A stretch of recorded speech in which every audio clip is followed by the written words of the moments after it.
Да посрещнеш новата година наново, при това топло място, никак не е лошо.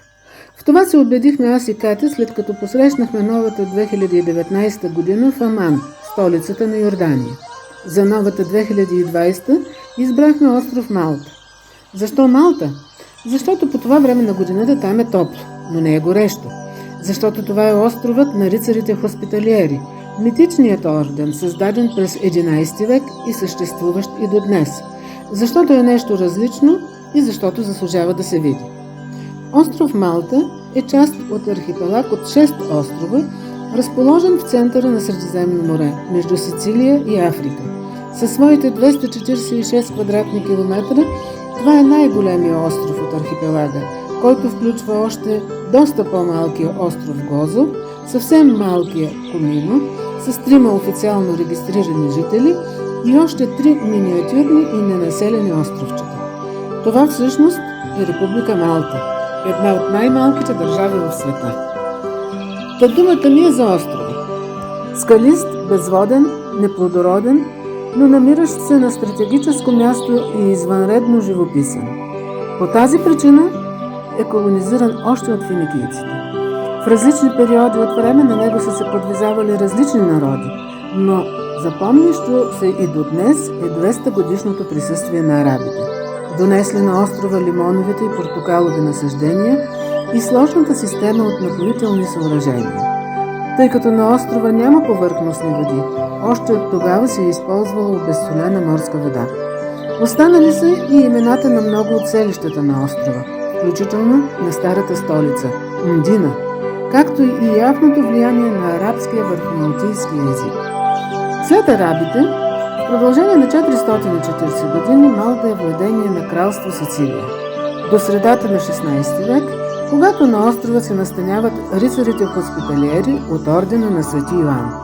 Те променят изцяло облика на острова, построяват нови, добре укрепени селища, преместват столицата на крайбрежието, развиват флота, която се намесва активно в битката за надмощие в Средиземно море. Благодарение на тях е спряна инвазията на Сюлейман Великолепни, който планирал да завземе Малта и да я направи отправна точка за похода му към Европа през днешни Италия и Франция. След 250 годишно присъствие, рицарите са изгонени от френските войски, командвани от Наполеон Бонапарт. Той остава на острова само 2 години, но все още се разказват легенди за изчезналото богатство на хоспиталиерите. След Наполеон на острова се установяват англичаните, които го владеят в продължение на 150 години, до 1964. За това време налагат английския като втори официален език, въвеждат ляво движение, създават модерна администрация, построяват най-големия сух док в Средиземно море, където и досега се ремонтират големи кораби и даже фериботи. Днес Малта е една спокойна държава с силно развит туристически сектор, система от училища за изучаване на английски език и множество финансови институции. Престъпността клони към нула. Населението над 90% е католическо, като на острова има 365 църкви и параци.